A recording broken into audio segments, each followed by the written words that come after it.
Join us as we delve into the mysterious lives of Omega-level mutants who, despite their immense potential for good, succumb to the allure of darkness. Initially nurtured by Professor Xavier, who hoped for his potential, Quire's journey took a sinister turn. He formed the notorious Omega Gang, a group hell-bent on mercilessly attacking and, in some instances, unaliving non-mutants. What's truly remarkable, or perhaps terrifying, about Kid Omega is his status as not just an Omega-level mutant, but a beyond Omega-level mutant. His powers transcend the boundaries of mortality, allowing him to persist even beyond physical demise, an ability that he's exploited multiple times. But here's the twist. Quentin Quire's mental instability wasn't solely his own doing. He was a pawn in the grand scheme of Sublime, the true architect behind this nefarious substance that further warped Kid Omega's mind and corrupted his gang members. At number 9 is Mr. M. Mr. M is a name shrouded in enigma who holds a unique place among Omega-level mutants who walk the thin line between heroism and villainy. This dude's abilities encompasses an astounding array from the psionic manipulation to telekinesis, telepathy, and the awe-inspiring power of energy manipulation. But his story takes a twist that mirrors the complexity of the mutant world itself. See, Mr. M's descent into darkness was triggered by a chilling prophetic vision, a harbinger of his transformation into a destroyer. You see, he believed that salvation for his cherished mutant town, a place he'd adopted after years of wandering, lay in eradicating all sickness and corruption. His intentions, albeit misguided, were fueled by a deep desire to protect his home. Though he ultimately failed in his quest, Mr. M remains an anomaly, one of the rare mutants who retained their powers after the cataclysmic M-Day event, leaving us to ponder the intricate interplay between power, purpose, and the blurred lines of heroism and villainy. If you're enjoying this video so far, you can support the channel by pressing like, subscribing to Top 10 Nerd, and ringing the notification bell. At number 8, we have Shadow King. Shadow King was born from the darkest recesses of human consciousness, and is a complex and formidable Omega-level cosmic entity turned villain. Emil Frank, the mutant vessel for this benevolent entity, who's the mutant in question, possesses the power of telepathy that rivals even Charles Xavier. His psychic dominance extends beyond the ordinary, effortlessly manipulating formidable telepaths like Marvel Girl and Psylocke. But their true menace lies in his ethereal existence, requiring a host body to manifest in the material world. This parasitic attachment grants him extraordinary powers, but also vulnerability, as the demise of his host can disrupt his astral essence for extended periods. The Shadow Man's sinister history includes collaborating with Baron von Strucker to destabilize Britain before the Second World War, aiming to reshape global politics. His awareness of future events, the rise of the X-Men, and Charles Xavier adds a layer of intrigue to his villainous persona. The Shadow King's multi-universal presence and insidious abilities make him a formidable adversary, demonstrating the dark potential of Omega-level mutants when they fall into villainy. At number 7 is Magneto. Max Eisenhardt, also known as Magneto, stands as one of Marvel's most complex characters. See, initially he embodied the quintessential mutant villain, diametrically opposing Charles Xavier's dream of mutant-human coexistence. Magneto, who was a survivor of World War II, witnessed humanity's darkest facets, making peaceful integration unimaginable for him. Instead, he advocated for mutant supremacy in a genetic war, perceiving humans as the adversary. However, Magneto's narrative trajectory defies simple classification. See, he oscillates between adversary and ally, often leading the X-Men himself. His dynamic character extends to his role as a father, overseeing the Scarlet Witch and Quicksilver in the Brotherhood of Evil Mutants,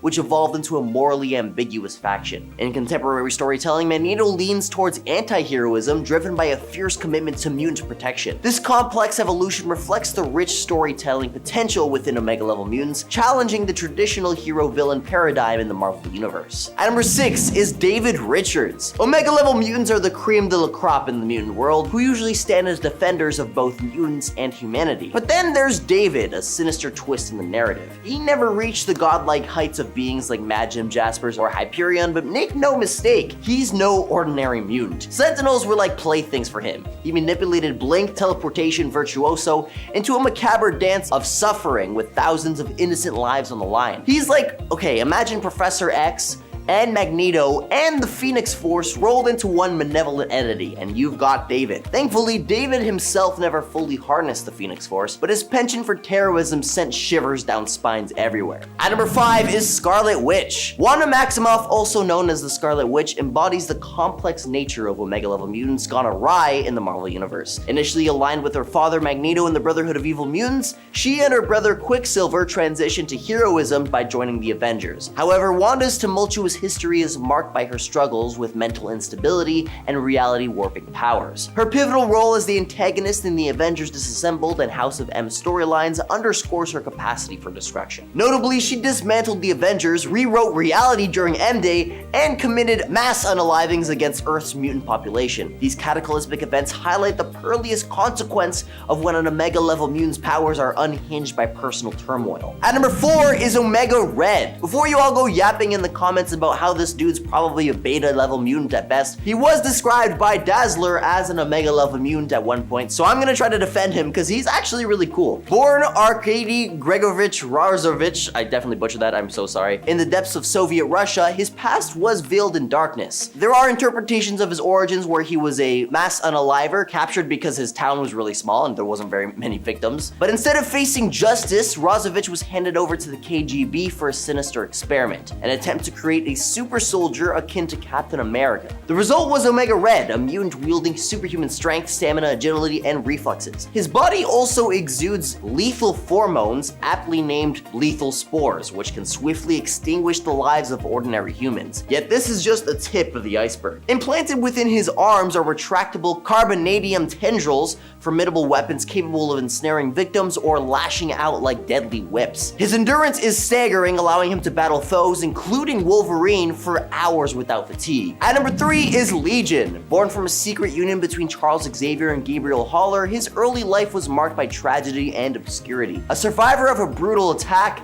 Legion's latent mutant abilities were abruptly awakened, which intertwined his mind with the consciousness of Jamiel Gabriel, one of the assailants responsible for the attack. The subsequent psychic battle between his fractured psyche raged for years until he fell under the ominous influence of the Shadow King, which we talked about earlier. Under this malevolent puppeteer's control, Legion became an unwitting agent of chaos, committing heinous acts that fueled hatred and division. Eventually, when he briefly regained control, his actions still remained misguided. His attempt to fulfill his father's dream of human-mutant coexistence by assassinating Magneto backfired catastrophically, thrusting the world into an early revelation of mutants and leading to Xavier's tragic demise, thus leading to the entire events of the Age Apocalypse timeline until Bishop managed to rewrite history again by unaliving Legion himself. At number 2 is President X. In this alternate universe, Charles Xavier, who never established Xavier's School for Gifted Youngsters, decided to become a politician instead. Yup, that's all it took for Xavier to become the polar opposite counterpart to his 616 version,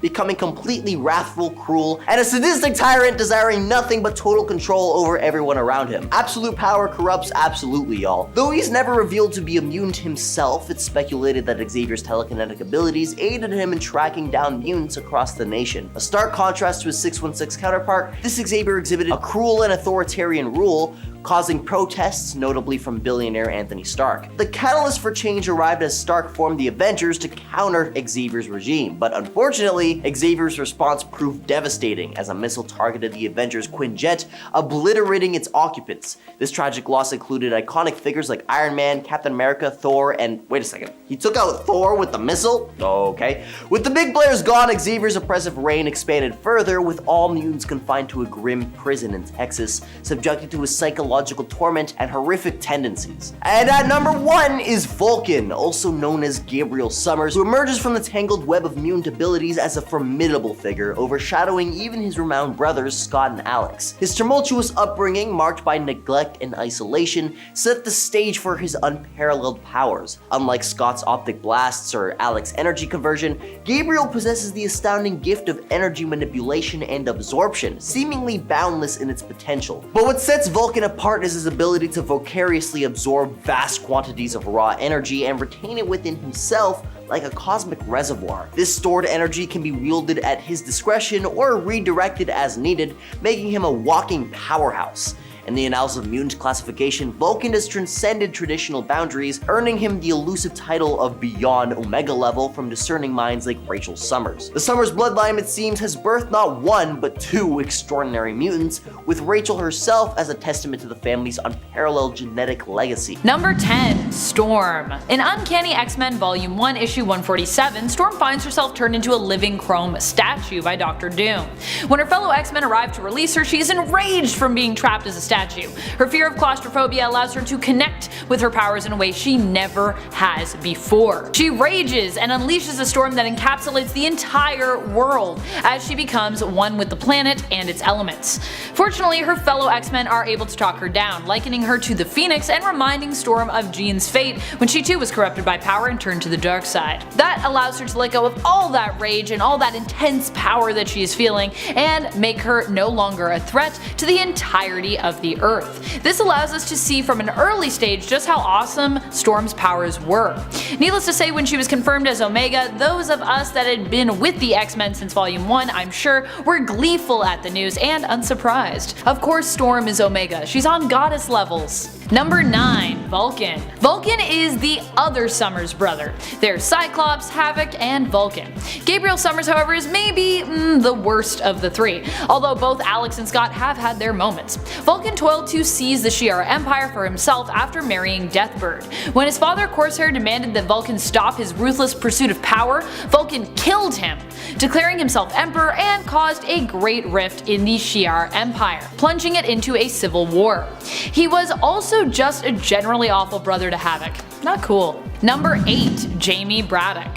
Jaime Braddock, also known as Monarch, was originally the cool non-powered older brother to Betsy and Brian Braddock. He was in charge of running the family business, Braddock Industries, and was really good at it. Unfortunately, that didn't last. His family was targeted by a villain, and afterwards Jaime began to get involved in gambling and criminal activity. As a result, he ended up being kidnapped by Dr. Crocodile, who sought to punish him for his wicked deeds. Jaime was driven insane, but this also caused his reality-altering powers to be triggered, leaving him crazy but quite powerful, and for a time obsessed with wearing Speedos.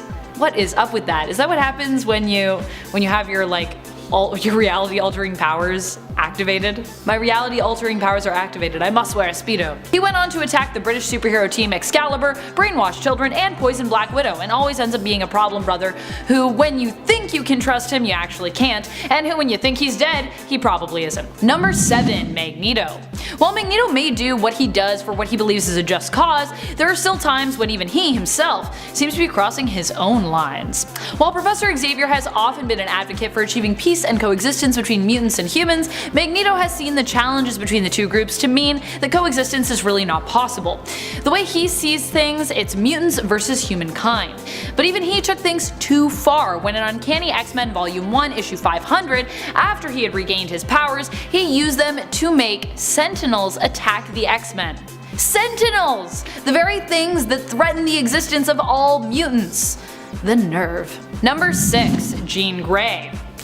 Where to begin with Jean Grey?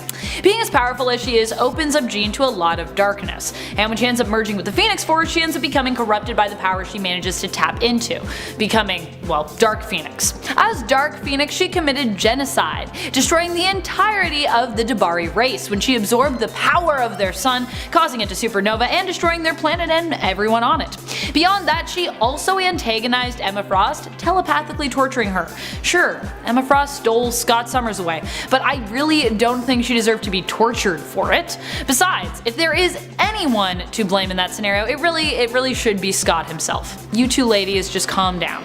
Number 5. Stryfe. Stryfe is a clone of Cable who was created in case Cable did not survive his technovirus illness. Stryfe himself has no such technovirus as a result, but ended up being kidnapped and raised by Apocalypse, causing him to become pretty villainous, which I guess is kind of like a virus in a sense. It's like a moral virus. He was the one responsible for unleashing the legacy virus on the world when he sent the canister it was contained in to Mr. Sinister, telling him that it contained important genetic materials belonging to the Summers line, and causing Mr. Sinister to open it, unleashing the legacy virus. While the legacy virus was stopped, it was considered one of the greatest threats to mutant kind. Beyond that, Stryfe also looks super cool. Too cool in my opinion for a villain, as it makes me want to be on his side of things. Stop seducing me to join the dark side with your stylish suit of armor, Stryfe. Number 4. Legion. David Haller is the son of Charles Xavier and Gabrielle Haller. As a child, he was scarred from witnessing a terrorist attack while in Beirut, and this caused him to develop a split personality disorder. Each personality that lives within him, and sometimes even without him, is fully independent and exhibits its own mutant ability, meaning that the access that Legion has appears to be almost limitless when it comes to all the different powers he can at times possess. It's not really his fault that he has a tendency to take things too far, as the damage he does is often caused by his mental disorder. When he is able to demonstrate control over his powers, he can actually be quite helpful, even fighting alongside the X-Men and his father Professor X. That is when he's not being, well, kind of evil. But when he loses control, his abilities tend to manifest in unpredictable ways. He once blew up an entire facility after losing control of his powers. Number 3. Nate Gray. Nate Gray is the son of Jean Grey and Scott Summers from the alternate Earth 295. He does not need a body to exist and has reformed himself from energy after his apparent death. Ergo, he doesn't need to eat, breathe, drink, or sleep either. He can also exist outside of all realities as well. He is known for being one of, if not the, most powerful psionists in the Marvel universe. While he may not be as strong as he once was, you know, before he became a shaman and gained a better sense of discipline and control, he was drastically wild and overpowered. He had very little control over the insane level of telekinetic, telepathic, and matter manipulation powers that he possessed. He could cloak himself and others, making himself appear invisible. He once destroyed an entire moon with his telekinesis, and he has stated before that he was created to destroy worlds. That's just how dangerous and powerful Nate Gray can be. Number 2. Franklin Richards. Franklin Richards has created more than one universe, including a pocket universe that he used to save a bunch of heroes, including his parents, from villain Onslaught. By the way, it was in a little rubber ball. It's pretty cute. He has also resurrected Galactus, granted after discovering that the universe couldn't really continue to exist without that cosmic being, and he is powerful enough to kill Celestials. But despite all this power, Franklin has often been shown as using his power for good, not for bad. Still, the amount of power he has seems so ludicrous that I would argue he still needs to be stopped simply for this reason. Sure, we can trust him right now, but if someone could manipulate this currently young mutant, it could result in complete chaos and disaster. Let's not forget that this is a child who had to have his mind shut down by his father, Mr. Fantastic, at one point because it was just so dangerous. He got a dangerous mind, he's too powerful. As Galactus stated at the end of History of the Marvel Universe, Franklin Richards is the most powerful mutant ever born, which also makes him one of the most unstoppable and most dangerous. Number 1. Matthew Malloy. Who could possibly be more Omega and more potentially dangerous than Franklin Richards himself, who can manipulate reality? Well, another mutant who also has the ability to manipulate matter. Matthew Malloy. He accidentally killed Emma Frost using his abilities after she hit him and he just shouted "stop it," deleting her from existence. Malloy himself was kind of written out of existence, but before that he was known for creating the largest power signature on Cerebro ever. In fact, Professor Xavier was forced to put mental blocks on him just to stop him from accidentally wreaking havoc on the world with his limitless power. Matthew's power actually comes from another dimension, like Cyclops, which is why it also appears to be the inexhaustible kind. However, after Xavier's death, his power's mental barriers started to deteriorate, causing him to become very, very dangerous. Any surge of emotion can trigger his abilities. He once threatened to destroy the entire state of South Carolina with a potential energy blast, and his telepathic and telekinetic abilities are off the charts. So he would be one of those ones that went too far if he still existed. He gone now. Number 10. Brian Morrison. You know, the drummer from that one band? I don't know, he sounds like a drummer. We'll start with a recent addition to Marvel Comics. Brian Morrison made his first debut in X-Men Gold Volume 2, issue 36. He was a pretty average kid until, you know, he wasn't all of a sudden. He entered this frantic state and then he was this living embodiment of power. He looked like he was made of lava almost. It was a scary situation. Buildings, roads, people, animals, all destroyed. Just do not get in his way. Now, Cerebro obviously caught this action, and then when the X-Men arrived, Kitty tried to reason with the new mutant, and it worked for a little bit. He calmed down, he went back to human mode, and then he was asked to come to Xavier Institute for Mutant Education and Outreach, you know, to sharpen up on these new intimidating powers. But an angry townsfolk spoke was still heartbroken over the damage caused beforehand and then put a bullet in his head. That was a soft sounding gun. A bullet into his head. Now at first the doctors actually didn't want to operate. Because of his powers, they didn't want to administer any anesthesia and then he'd go all god mode and destroy everyone. Fair. But luckily Dr. Kozaneski agreed to perform surgery on the mutant. They changed their mind about how they felt about mutants. It was a nice moment. So not only did he survive, but he also joined the team right after that. We're off to a good start on this list, I'd say, yeah. Number 9, Exodus. Described as one of the most powerful mutants alive, Exodus is an Omega level telekinetic and he can lift around 100 tons of weight all telekinetically, like I just said. He was born in the 12th century and he made his first appearance in X Factor 92, and from birth, Bennett felt different. Like he had this power deep within him, something was there, but he wasn't quite sure what it was. Now at this time, he was an adult, he was a crusader who was best friends with the Black Knight of that era, Eobard Garrington. But then when he finally arrived to the Tower of Power all alone, he was exhausted. He had traveled far and wide to get there, and then when he arrived he heard a voice and it spoke to him asking if he was willing to risk everything to become powerful. And he's like, yes. Whoever that is, yes, definitely, yes. Then his powers manifested. So now in X-Men Legacy, he brought Professor X back from the dead, and then in New X-Men Volume 2, Issue 46, he regenerated damaged organs, which honestly, not bad for a guy who's now immortal as well. And before we continue on with this list, we want to ask you guys to go ahead and give this video a thumbs up if you're enjoying it. I mean, if you're still with us now, odds are you're liking it enough, so just give it a little tap, and then we'll get right back into this list. Easy peasy. Number 8, Stryfe. Making his debut in New Mutants issue 87, Stryfe was the clone of Nathan Summers, the son of Cyclops and Madeline Pryor. So he's a clone of Cable from the future, and he has this bad armor. He's a telepathic and telekinetic mutant, and unlike Cable, who has to devote his psionic powers to ensure this techno-organic virus doesn't get his right side as well, Stryfe doesn't need to worry about all that jazz. And obviously Apocalypse wanted this child. He wanted to raise the clone himself so that down the road he could one day claim the body as his own. Not a bad idea. Apocalypse named him Stryfe, and of course he had evil running through every lesson that he taught him. Number 7, Matthew Malloy. While some mutants seek out the hashtag Omega lifestyle, others just want an ordinary lifestyle. Not everybody wants superpowers, especially Matthew Malloy, that's for sure. I mean, his name alone, he doesn't have like a cool evil alias, he's just Matthew. Hey, it's Matthew. Old Eminem, Matthew Malloy. He appears for the first time in Uncanny X-Men Volume 3, Issue 23, and he doesn't last long. Spoilers, sad spoilers. But it's a good reason, kind of, not really. One day in Charleston, South Carolina, Matt and his wife Jules were having an argument. It was a little bit heated, and then all of a sudden she vaporized. Yeah, the Skrulls have great timing, I guess. And that of course traumatized him, and then a year later when he finally saw Jules' sister, his late wife's sister Alana, well, more bad stuff happened. He got so upset when he saw her and he started to remember all these things that his powers manifested, and he released this explosion of energy. Heartbroken energy. Alana's life was taken this time as well, so it's just getting worse and worse. His powers were uncontrollable. Multiple X-Men were biting the bullet after trying to stop this guy. So Tempest thought, you know what, let's just go back in time, and with the help of Professor X, also from the past, we can make sure Matthew's parents never meet and then never and have him. Fair, good point. And the way Charles does it too is so casual. He's like, all right, ready?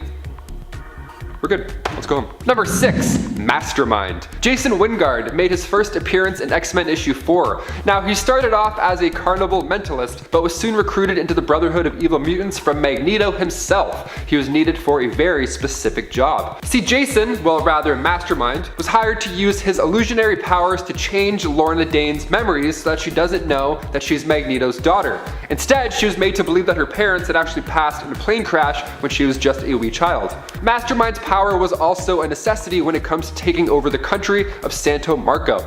Mastermind was tasked to create an illusory army, and then he smiled as Magneto took over. He was like his little sidekick, little magician sidekick. He was like David Blaine, but like, you know, evil and a sidekick. Once Mastermind cast an illusion of Cyclops to surprise Magneto, great prank, awesome, but Magneto ended up using a magnetic blast back, and then Scarlet Witch was the only real one in the way. It's just a prank, dude, just a prank, relax. Number 5, Lactuca the Knower. Making their first appearance in Planet-Size X-Men, yesterday. How lovely. Lactuca was a member of the Great Ring of Araco. Now their power could come in handy around the house. They simply know the location of everything, and yes, including that one shirt that you still can't find. Where is it? Maybe the cottage? Maybe it's at the cottage. They helped out Marvel Girl and Exodus actually when they had to move the entire island of Araco to Mars. Yeah, that's quite the move. All hands on deck. They're an Omega level mutant with extreme spatial awareness, but it's still unknown if that means the universe that they're in, or if that also includes the multiverse. We're still trying to figure that out in comics. Either way, there's room on this list for that new mutant. Number 4, Maddie, aka The Weapon.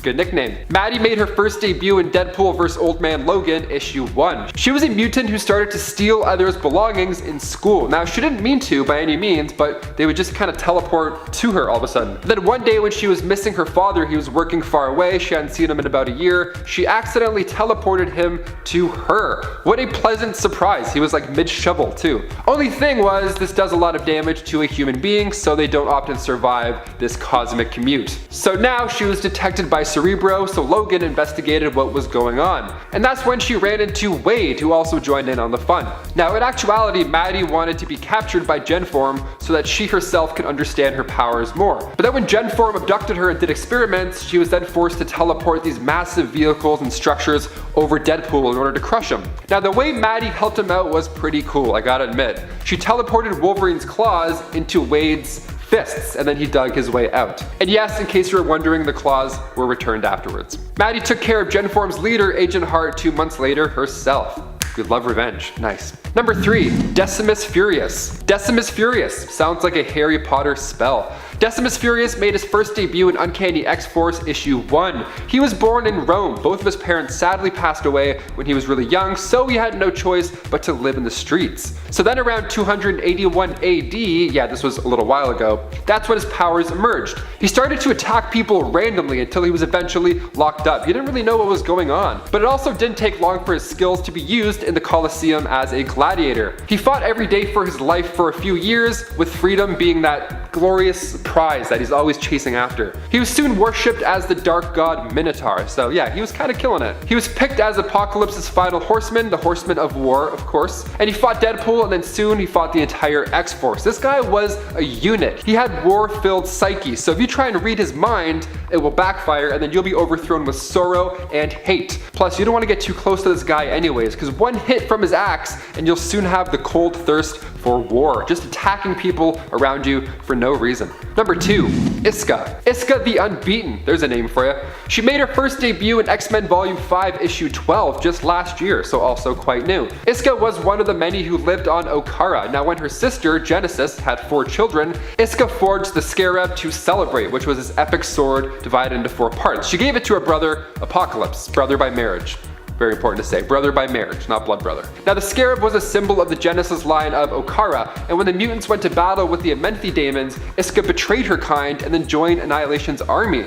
Traitor. I mean, well, her power is literally to not lose, so it made sense. Yeah, so she obtains what's called psychokinesis, so never play poker with her, because you'll lose. Because she can't lose. She literally can't lose. One-on-one, battles, dance-offs, you name it, she'll win them all. Probability is manipulated in her favor, and on top of that, she can also shapeshift if need be. Like when she joined Annihilation, her body was then covered in all these occult symbols. And then when she's aligned with the X-Men, her skin turns from red to gold. How neat. Number 1, Gabriel Shepard. Making his debut in X-Men Volume 3, issue 36, Gabriel Shepard was the last of the proto-mutants. That's when the X-gene was first evolved. So that was like 700 years ago, and luckily he was the most powerful and average looking, so he took on new identities, always moved about, he played it safe. He was blending in as a human, until the X-Men tracked him down to ask him about all these proto-mutants. But Gabriel's powers were already in play here. See, he read their minds, and then learned that the other proto-mutants had been resurrected to be used just as a weapon. But they didn't say any of that in the pitch. So he got upset and attacked. Then Pixie sent him to a timeout in Antarctica.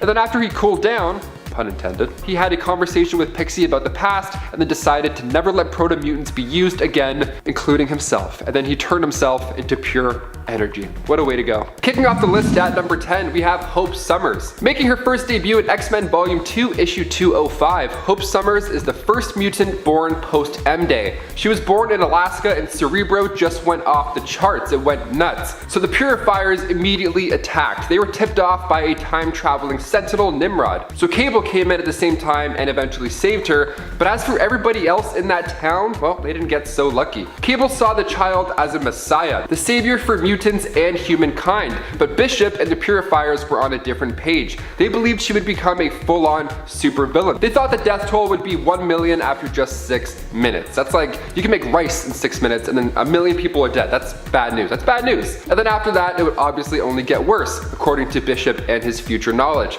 So the future clock was ticking. Hope learned how to fight by studying Cable, and the Strain 88 virus that recharged Rogue's power would kill anybody with just one touch. It was so much that Rogue fell into a coma. But when Hope was taken from Mystique, she was pressed against Rogue's face, and not only did she survive, but she also healed Rogue at the same time. Just like Jean Grey, Hope too was attracting the Phoenix Force, so when the Avengers came along offering to protect the child later on, that just led into Avengers vs. X-Men. So yeah, she's a little important, we can say that. Number 9, Brother Nathan. Brother, here we go.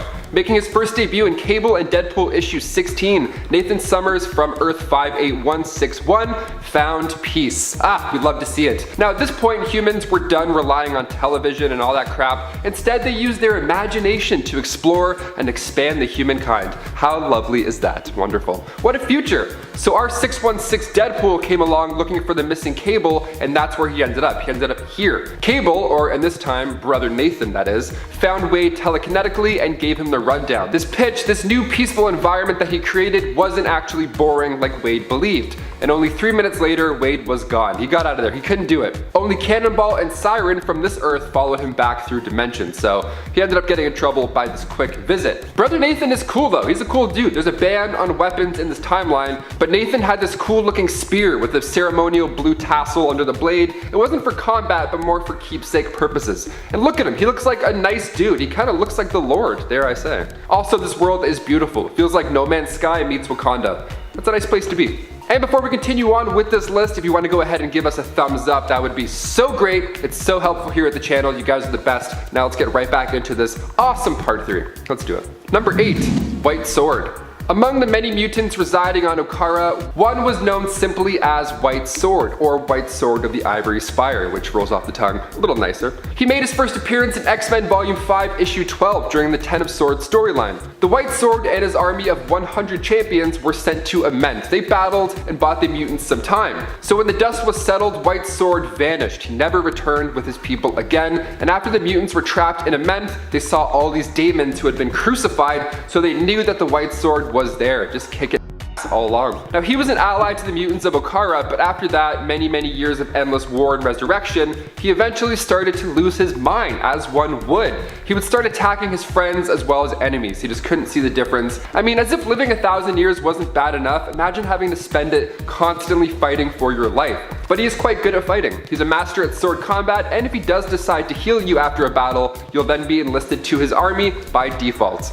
Nice. Number 7, Zorn. Jean Grey, this time from Earth 13729. This Jean first appeared in X-Men Battle of the Atom issue 1. Zorn, well rather Professor Zorn that is, was a teacher at the Jean Grey School for Higher Learning, and this is the past Jean grown up, right? That's important to say. Battle of the Atom was a crossover event where the future X-Men traveled back to the original 5. But they weren't exactly X-Men though. They were future Brotherhood of Mutant members, led by Charles Xavier II and Reyes, those two villain kids. So Jean Grey went by Zorn and rocked the skull helmet. It was a vibe, it was a pretty good look. The team wanted to force the OG back to the past and prevent their future. Now this version of Jean didn't have the Phoenix Force attached to her, but she was still able to take on Emma Frost. She was quite powerful. The dialogue alone is pretty great here. Jean is asking Jean what happens in the future that makes her such a What a way to put it, right to the punch. Now this version of Jean can't go more than a few minutes without Zorn's containment helmet, and she has similar powers as our other Jean that we know, only they grow in strength this time around. It's trouble. Number 6, James Braddock Jr. First appearing in Captain Britain issue 9, Jaime Braddock Jr., the oldest son, of course, from Dr. James and Lady Elizabeth Braddock. And when I say oldest, he's 10 years older than his siblings, the twins Betsy and Brian Braddock. Now, Jaime can manipulate reality, but it never started that way. He was brilliant when it came to finances, and if that's to buy the books for you and not cool enough, he was also a pro race car driver. Nice. He found out about his brother's secret identity, and then he helped out here and there as a supporting character to his comic run. But Jaime started to get behind on bills, so he resorted to crime. First starting with minor crimes, and then as these debts grew, he had to get really dark and grimy with his actions. Eventually, Dr. Crocodile kidnapped him, told Brian about his brother's crime work, and his brother kind of just let him go, right? Doc Croc was evil. After these experiments, Jaime was convinced that this reality that he lives in is actually just a dream, and his mind was just breaking. It was sad stuff. This just happened to be the tipping point for Jaime to meet his mutant power, which also happened to be the ability to warp and restructure reality in his immediate vicinity. Terrible, powerful combo right there. Troublesome. He views the world as invisible strings that he plucks away at. It's like Interstellar style. Murph. Number 5. Archangel. Warren's wings are pretty amazing as is, but during the X-Force storyline, he got the upgrade of a lifetime. He got techno-organic wings by Apocalypse after he became the Horseman of Death. The old HOD. Sometimes they work. I thought he was powerful before, but this is just another level. His feathers were much stronger this time around as the Horseman, and he could fire them off like bullets. They could pierce right through steel, or he could use the wings to smash and fly through anything. Either or. The techno-organic wings regrew afterwards for a second time, along with the new blue skin tone to match Apocalypse. Now this form of Angel is hard to keep away. He often struggles to keep his heroic side in control. If Apocalypse made me a Horseman of Death and I got all that extra power, I'd be pretty annoyed having it taken away every now and then.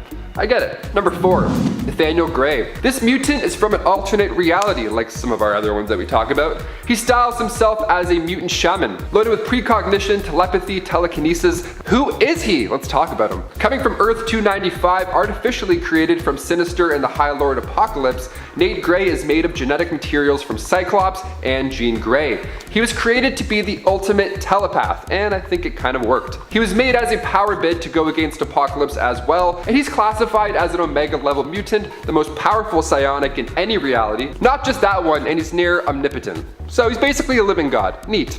Just a fraction of power was enough to overload Omega and Mimic in Dark X-Men issue 2. Sentry and Nate Gray both fought Galactus in Dark X-Men issue 3, so it's fair to throw him on this list, I'd say. Number 3. Selene. AKA Black Priestess, Selene made her first debut in New Mutants issue 9. She was born 17,000 years ago, give or take, right after the oceans, ate Atlantis. She was an enemy of the sorcerer Kulan Gath in Uncanny X-Men 191, and her powers are pretty spectacular, and also terrifying. She can drain the life force out of you in order to live longer. All she has to do is come into physical contact, and you're toast, mister. No fist bumping Selene in this house. Her tribe realized she was powerful right from the get-go, way back when humankind was just starting to evolve, really. So her tribe's elders all sacrificed their lives to make her more powerful and everlasting. That's a solid tribe, ride or die right there. They obviously chose die, but still, they're riding a little bit. The character Selene from the Underworld series, funny enough, was actually based off of this Selene from the comics, and I can totally see Kate Beckinsale now every time I see her,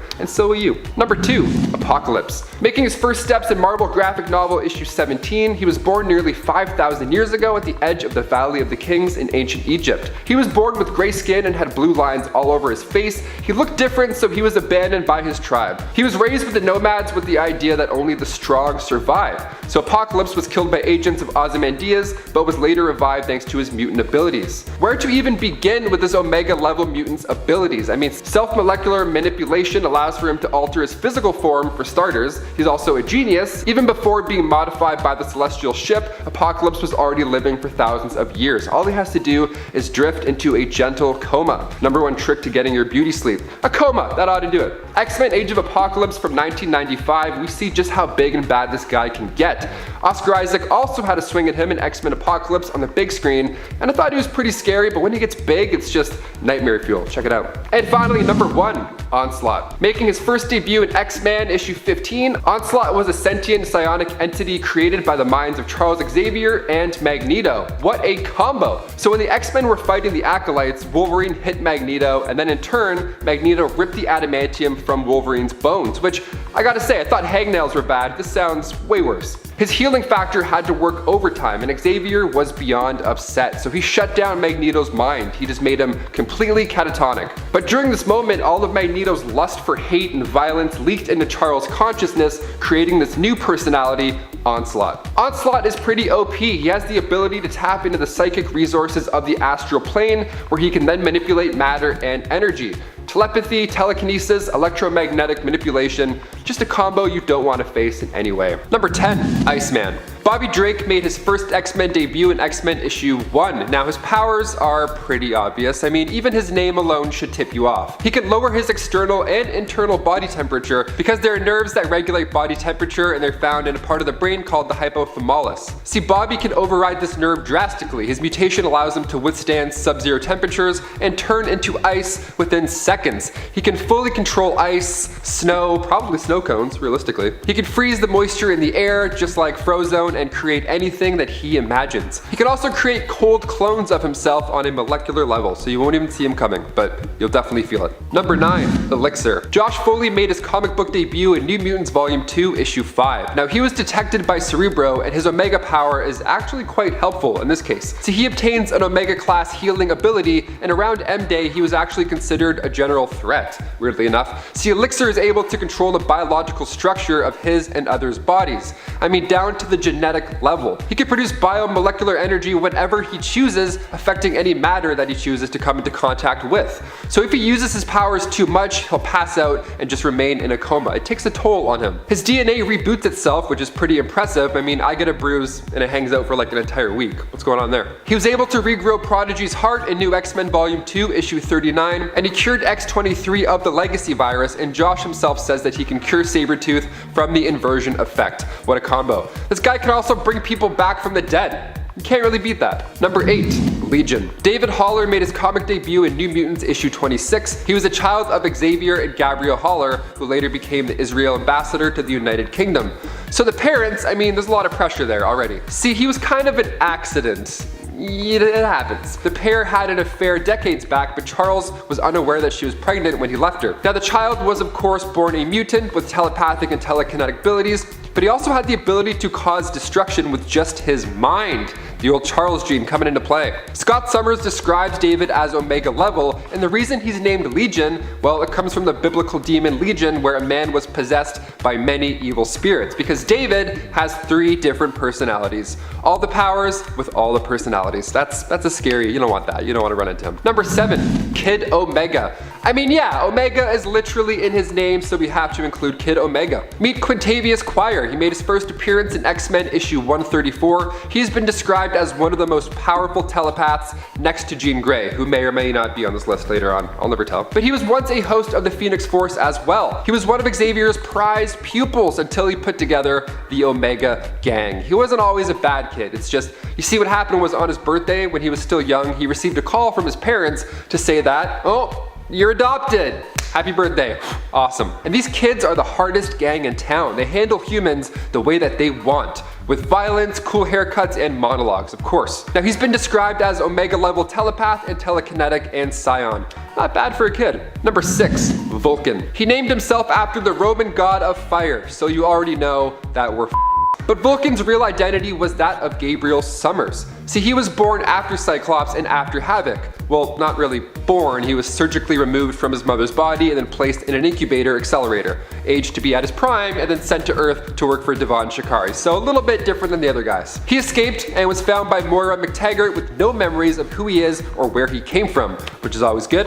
But as a student, he was impressing Charles a lot, and all he wanted to do really was learn his abilities so he can help others. You can't beat that, come on, the guy, he's got a good heart. Sounds like the dream student. Now he can psionically manipulate energy however he wants. He can manipulate other mutant powers, and that's the scary part with Vulcan. He suppresses all of your superpowers. Emma Frost, Rachel Gray, and Xavier have all confirmed that after the events of M-Day, this alpha level mutant absorbed energies from the depowered mutants and then became an omega level one himself. Number 5, Storm. Aurora Monroe made her debut in Giant-Sized X-Men issue 1.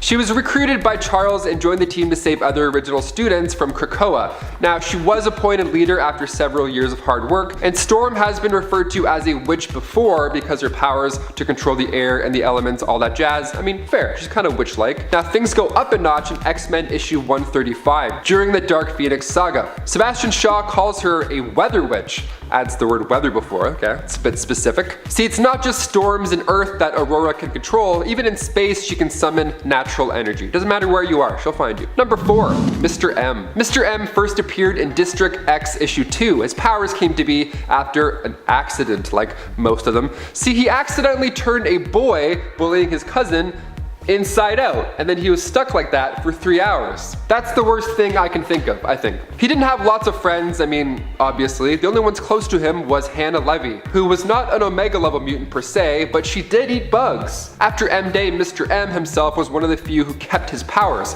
Now those Omega level powers being, well, I mean, this guy can literally do it all. He can control machines, resurrect the dead, phase through objects, manipulate matter, telekinesis, telepathy, and much, much more. Number 3, Proteus. Kevin McTaggart is of course related to Moira McTaggart, as you could have guessed right then. Now he's the son of her and her husband Joseph. Now their marriage was awful. Joseph was a total piece of shit.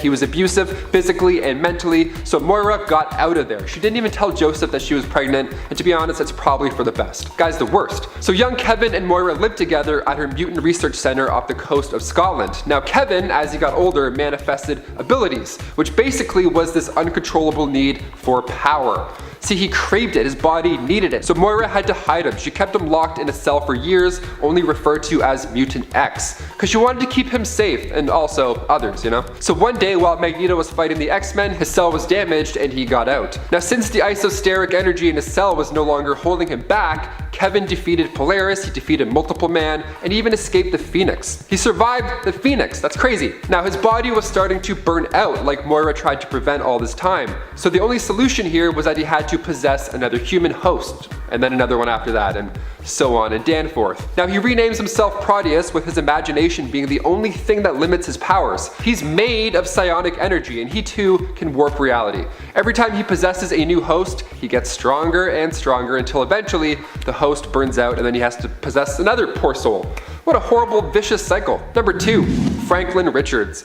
I was the impossible boy who could dream the future. I was a god, born to be with the mutants, but also born into the Fantastic Four, which means I have twice as many enemies. Damn, you could say that again, Franklin. He was born in New York City. Franklin Richards is the son, of course, of Reed Richards and Sue Storm, and he is quoted from Galactus himself as the most powerful mutant ever. That is quite, put that on a resume, that sounds great. He is a mutant beyond Omega power, in fact. See, Franklin was a member of Gen X, and he's also a future X-Men member in the Ultimate X-Men comics. Now, some of his powers include vast reality warping, psionic powers, he has control over the universe, so that's cool, must be nice. Precognitive powers are also helpful even when he's dreaming. His dreams will tip him off on the future and what's going to happen in them. Now, the only dreams I have are the ones where my teeth are falling out, or I can't run and my legs are made of rubber or something like that, you know?